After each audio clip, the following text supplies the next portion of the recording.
Olá, queridos pais, e graça a todos vocês, dando início em mais uma pré-aula para a Escola Bíblica Dominical. Essa lição, essa revista é do primeiro trimestre, nós estamos em 2023 e o título dessa lição, dessa revista é Aviva a Tua Obra, o chamado das Escrituras ao quebrantamento e ao poder de Deus. Então é para avivar a obra do Senhor na nossa vida. Veja só, queridos.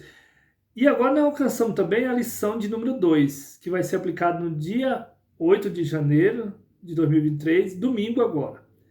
E o título dessa lição de número 2 é O Avivamento no Antigo Testamento. Então nós vamos ver o avivamento no Antigo Testamento e por quem foi que veio esse avivamento. E por que veio esse avivamento?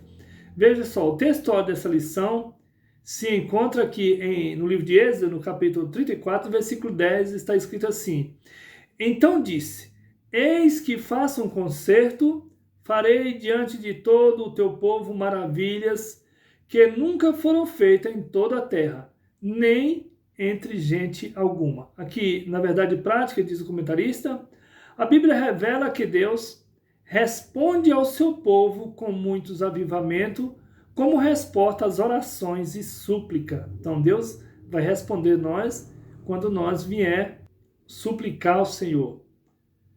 Aqui, querido, o texto dessa lição, os versículos-chave se encontra em 2 Coríntios, no capítulo 34, do versículo 29 ao 33. Nós não vamos ler porque o vídeo não fica muito longo, fica muito cansativo, mas que você venha ler na sala de aula e com seus alunos, que o seu Deus venha te abençoar, te dando graça, força, te dê sabedoria e entendimento, em nome de Jesus.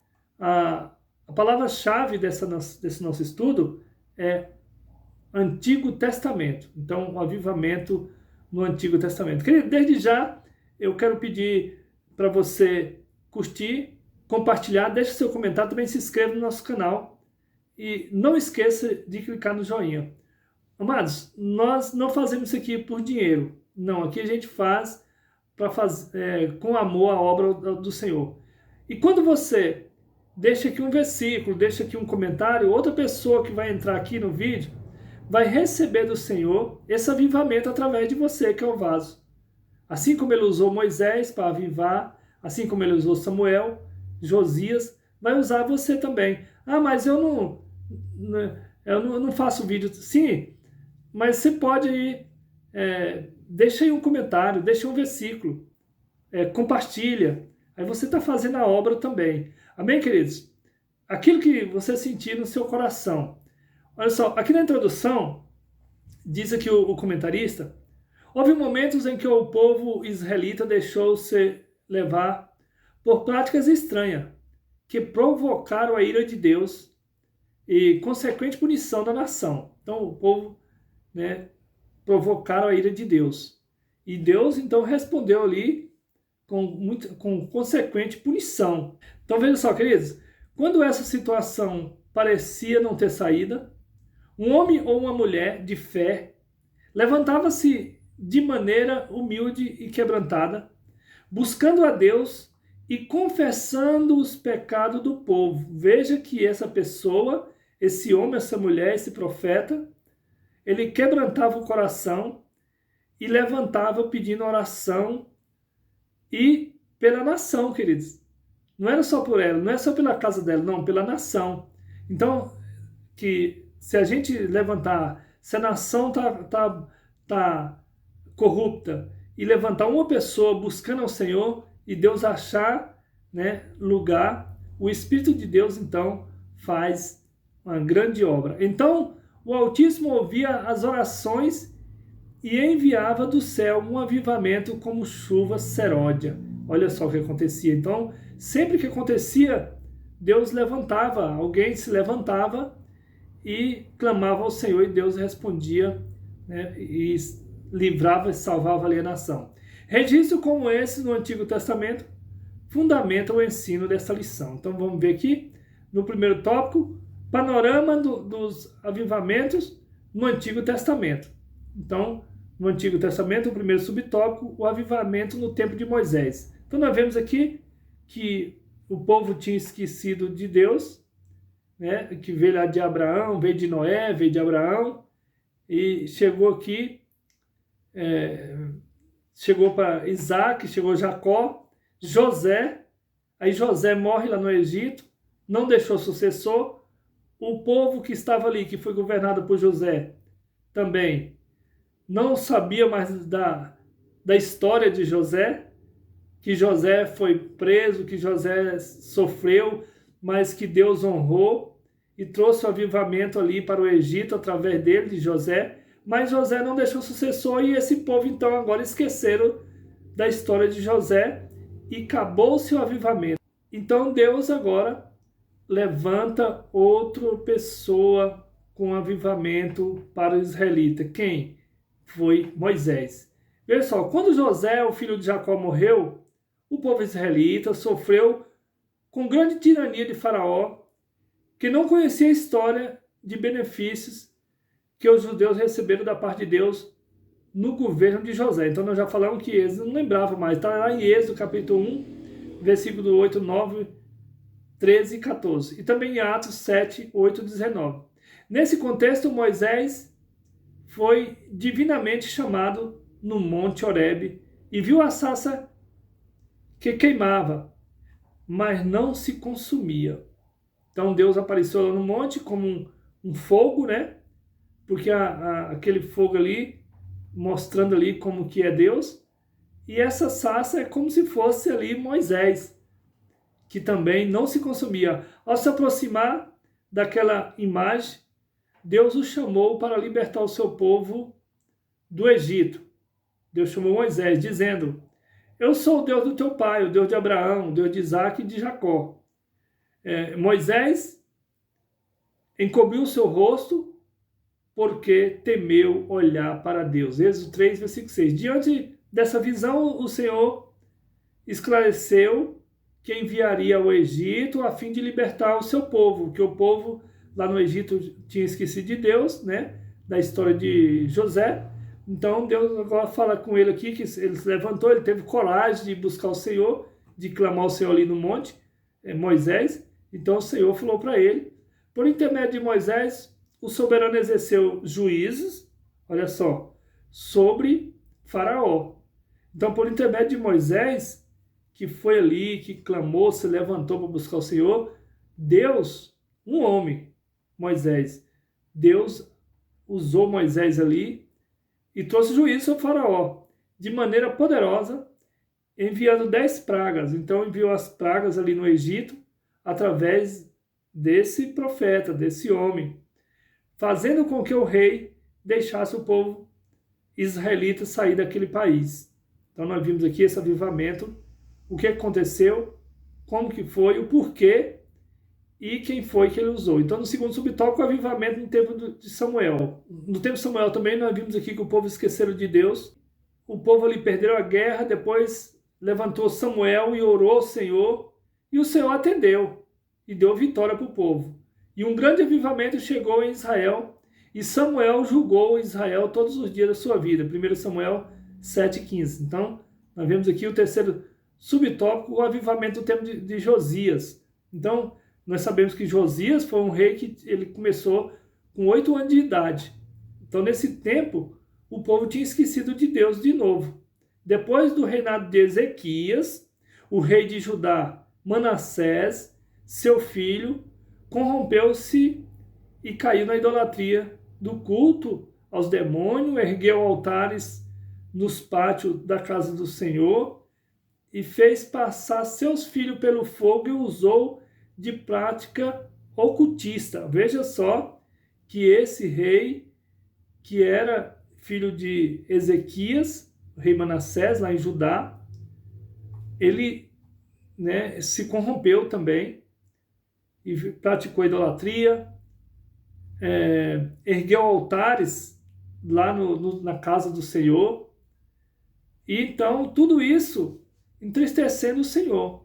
E nós, queridos, nós vamos também esquecendo de colocar Deus no primeiro lugar e vamos levantando altares também para ídolos, colocando nossa fé nos homens.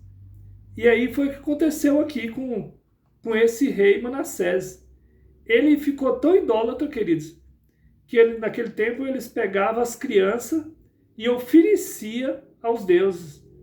E muitas das vezes eu ficava pensando, mas por que que tem um Deus?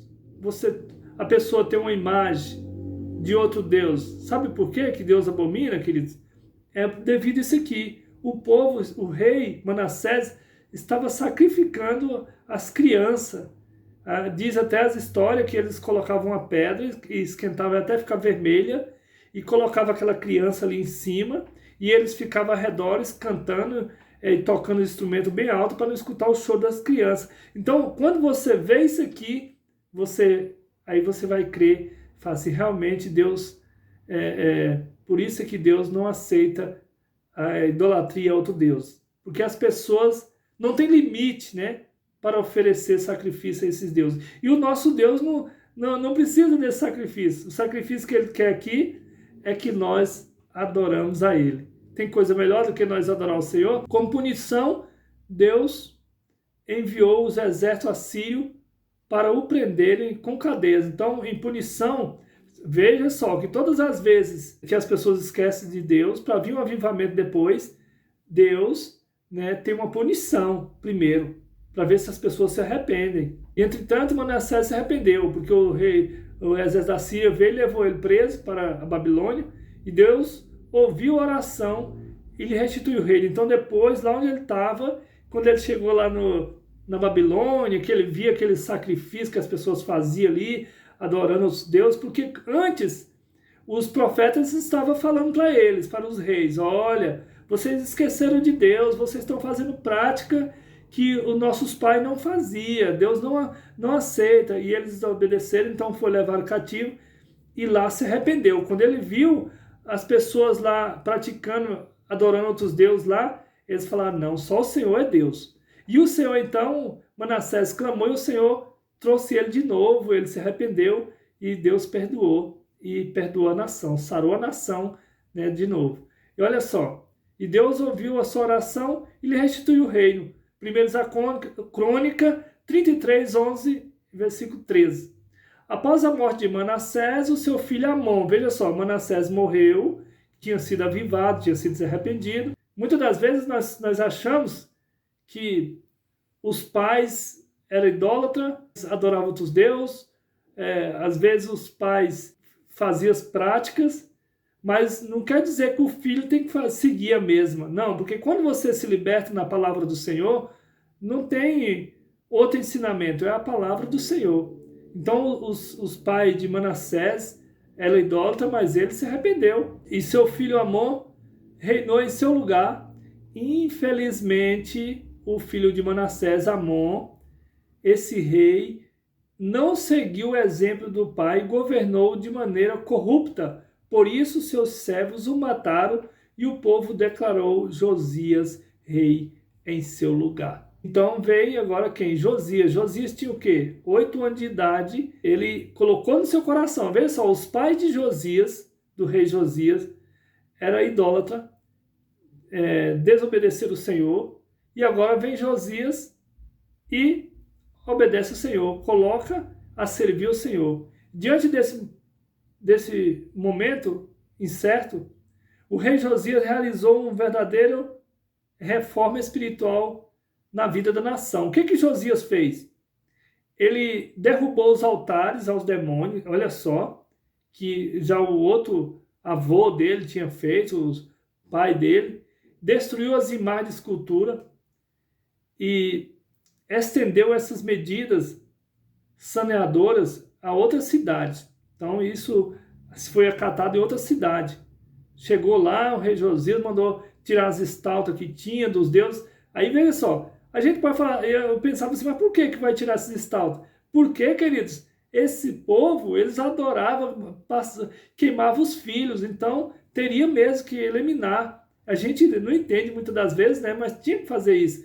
Ele mesmo ficou à frente dessas ações para levar o povo de volta aos pés do Senhor. Então, o rei Josias, ele mesmo fazia frente. Muitas das vezes nós vemos muitos líderes espirituais que não faz a frente, só fala, você vai, você ora, você lê, você prega, você louva, mas eles mesmos não vai né?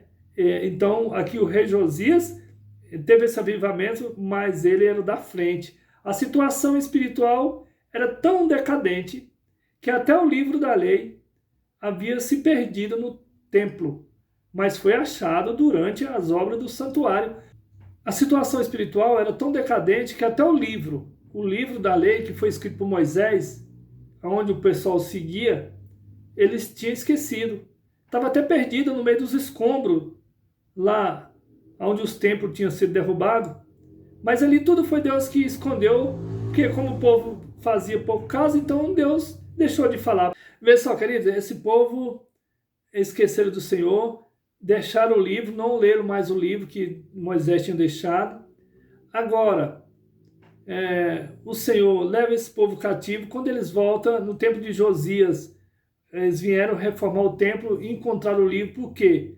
Porque Josias queria ouvir a voz do Senhor, deu ouvido à voz do Senhor. Então, diz que aí eles encontraram o livro da lei, trouxeram para Josias. Quando ele leu ali, ele rasgou as suas vestes e colocou todos para adorar o Senhor. Assim, o Altíssimo usou a reforma do rei Josias para conduzir o povo a um novo avivamento espiritual. Primeiro, a Crônica 35, versículo 16 ao 19. O resumo do primeiro tópico. Nesse tópico, destacamos os exemplos de avivamento no tempo de Moisés, de Samuel e do rei Josias. Então, esses três exemplos desses três sacerdotes do Senhor. O segundo tópico, confissão de pecados e retorno à palavra de Deus. Olha aqui, já nesse segundo tópico, no primeiro subtópico, o chamado de Neemias. Então, nós vemos aqui, aconteceu que Neemias, também colocou o seu coração para buscar o Senhor e veio esse avivamento, porque através, diz aqui, Neemias orou durante 4 meses com grande lamentação. Então, o Senhor quebrantou o coração do povo ali, através de Neemias, e deu a vitória de novo para o povo. Mais um avivamento. Segundo subtópico, a confissão de pecados. E faço confissão pelos pecados dos filhos de Israel, que pecamos contra ti também, eu e a casa de meu pai. Então, Neemias aqui, ele fez a confissão de pecado, e ele diz aqui que eu faço a confissão de pecado dos filhos de Israel, ele fazendo, e ele também diz que pecou e a família dele pecou. E esse foi um dos pontos altos da oração de Neemias, na confissão de um intercessor. E ele se incluiu entre os pecadores. Mencionando a casa de seu próprio pai, Neemias confessou mais: de todos nós corrompemos contra ti, e não guardamos os mandamentos, e nem os estatutos, e nem os juízos que ordenaste a Moisés, teu servo. Então aqui, está vendo que o que acontece com esse avivamento? Quando a pessoa se quebranta, e volta a ler o livro de novo. Porque se ele não estivesse lendo aqui, ele não ia saber até quem escreveu o livro, que ele fala aqui que foi Moisés. A confissão dos pecados é a condição indispensável para viver um verdadeiro avivamento espiritual. O terceiro subtópico é o avivamento pelo ensino. E nesse tempo também de Neemias, veio um avivamento através do quebrantamento, através das pessoas voltarem, o chamado de Neemias, e também o ensino da palavra. E no tempo de Neemias, o ensino da palavra de Deus foi uma marca que precedeu o avivamento.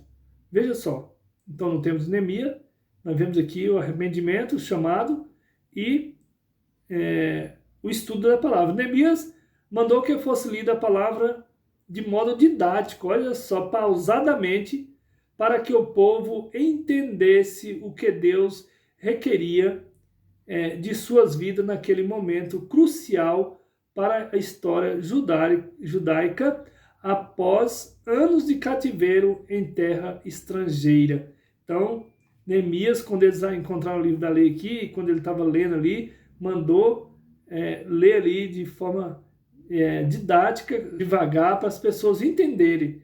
Queridos, não tem coisa mais maravilhosa do que a gente estar né, lendo a palavra do Senhor, observando a palavra do Senhor, na verdade. Além da leitura, explicava-se o significado de cada expressão e o povo entendeu. Porque quando nós voltamos para Deus com o coração quebrantado, então o próprio Espírito de Deus, que escreveu a palavra, ele mesmo vai fazer nós entender, queridos. Não precisa de nós preocupar de você saber ler a Bíblia aí 7 vezes, ou quantas vezes foram que você já leu. Pode deixar que, se você quebrantar o coração e crer, o Senhor, o Espírito Santo, vai fazer você entender. Como resultado, sobreveio um poderoso avivamento sobre o povo, olha só. E houve quebrantamento verdadeiro, alegria e festa. Quando há quebrantamento, queridos, vem um avivamento, e aí tem festa, tem alegria, porque você vai viver só na paz, né? Porque Jesus, ele é a paz. E ali, na praça principal, diante da porta das águas, iniciou-se um poderoso avivamento na história de Jerusalém pós o exílio. Porque eles tinham ido para o exílio, desobedecido o Senhor, lá eles viram, sofreram lá bastante, sem o Deus deles, e agora quando eles voltaram, teve esse quebrantamento, né, e teve essa alegria. Diz que o povo clamava, glorificar o Senhor, que de longe ouvia, né, a alegria do povo adorando a Deus. O resumo do tópico 2. No avivamento em Neemias, vemos 3 elementos importantes, chamado confissão de pecados e ensino. Então, esses 3 elementos foram importantes nesse avivamento no tempo de Neemias, que é o chamado e confessar os pecados, né? E também o ensino da palavra. O terceiro tópico, o avivamento e a palavra de Deus. O primeiro subtópico, a palavra de Deus corrige. Então, nós vemos esse avivamento, né? A palavra de Deus corrige para nós conquistar esse avivamento. No Novo Testamento, há um padrão de culto a Deus de decência, ordem, como diz o apóstolo Paulo. Então, no Novo Testamento tem esse avivamento que é a gente cultuar o Senhor com decência, com ordem, né? Que farei, pois, irmãos? Quando vos ajuntais, cada um de vós tem salmo, tem doutrina, tem revelação, tem línguas e tem interpretação. Faça-se tudo para edificação. 1 Coríntios, capítulo 14, versículo 26. Prosseguindo, queridos, com a nossa lição, nós vemos aqui, hoje eu estou aqui com o olho meio irritado, mas nós não paramos, prosseguindo. Veja que o que marca essa orientação apostólica não é o exibicionismo espiritual ou mero emocionalismo, nem as expressões irreverentes no culto. Aqui, a orientação para culto avivado de acordo com a palavra de Deus. Nesse culto, Deus pode enviar um avivamento genuíno como resposta ao quebrantamento espiritual e às orações do povo de Deus. Aqui o segundo subtópico, cuidado com o formalismo. Queridos, temos que ter muito cuidado com o formalismo, que às vezes você coloca algo para você que você depois não consegue. Com formalismo queremos dizer a respeito do que é formal, metódico, rigoroso. Aí você coloca muito rigor para você. É o extremo, o oposto do mero emocionalismo e exibicionalismo espiritual. É verdade que não é errado observar regras e preceitos e métodos. Então, não é pecado você observar as normas, as regras, mas, querido, esse formalismo que muitas vezes as pessoas colocam, muito rigor, você acaba pesando para você mesmo. Aqui o escritor da revista está falando para você não colocar, não deixar as normas também, mas também não colocar muito peso para você. Deus age em favor do seu povo. Tudo é feito de acordo com a palavra de Deus para a edificação dos santos. No entanto, o formalismo assume uma característica negativa, quando o cuidado e o zelo pelo o que é formal sobrepõe a necessidade espiritual da igreja. Então, ali coloca um formalismo, né, que sobrepõe ali até a necessidade espiritual da igreja. Ora, quando Deus envia um avivamento espiritual, o Santo Espírito tem liberdade na igreja. Os corações estão sensíveis à voz de Deus. Os dons espirituais atuam de maneira abundante. A atmosfera espiritual muda o ambiente. Deus age em favor do seu povo. Tudo é feito de acordo com a palavra de Deus para a edificação dos santos. 1 Coríntios, capítulo 14, versículo 26. E quando a gente ouve isso aqui, né, a gente imagina já assim, às vezes a gente tem pessoas que chegam para a gente e falam que vai fazer algo. Sem Jesus, nós não conseguimos. Por isso que ele diz, lá no Evangelho de João, no capítulo 15, versículo 5, o Senhor Jesus disse, sem mim nada podeis fazer. Então eu não vou falar que eu vou dar conta de formalismo, porque eu não vou dar conta, então eu preciso de Jesus para me prosseguir na fé e na caminhada. Por isso, irmãos, que muitas pessoas deixam de batizar por causa do formalismo. Eles não batizam porque, não, eu só vou batizar quando eu tiver liberto. Então, você não consegue libertar a si mesmo. Outros falam, não, só vou tomar a Santa Ceia quando eu tiver justificado. Mas a justificação é em Cristo, queridos. É quando, diz aqui o escritor da revista, é quando você se quebranta, quando você volta ao Senhor. Amém? Porque nunca eu vou tomar a Santa Ceia justificado por mim mesmo. Nós temos que ser justificados pelo Senhor Jesus. É Ele que nos justifica. Me lembra a passagem lá do centurião, quando ele encontra com Jesus, ele fala para o Senhor Jesus que o servo dele está muito doente lá na casa dele, e o Senhor Jesus falou assim, então eu irei lá na sua casa curá-lo. E ele diz para Jesus, Senhor, eu não sou digno que entre na minha morada. Ali ele estava vendo que a justificação dele vem do Senhor. Basta uma palavra, Senhor, que o meu servo ficará sã. Então, porque quando você crê que o Senhor é que justifica, então esse momento é que você está aquebrantado. Amém, queridos? Então, terminando aqui mais esse estudo, mais essa lição, a lição de número 2 do primeiro trimestre de 2023. Queridos, fica aqui o meu abraço, meu carinho a todos vocês. Quero despedir de vocês como Moisés despediu o povo no deserto. Que o Senhor Deus te abençoe e te guarde, que o Senhor faça resplandecer sobre ti o teu rosto e misericórdia de ti, que o Senhor sobre ti levante seu rosto e te dê a paz. Paz, queridos.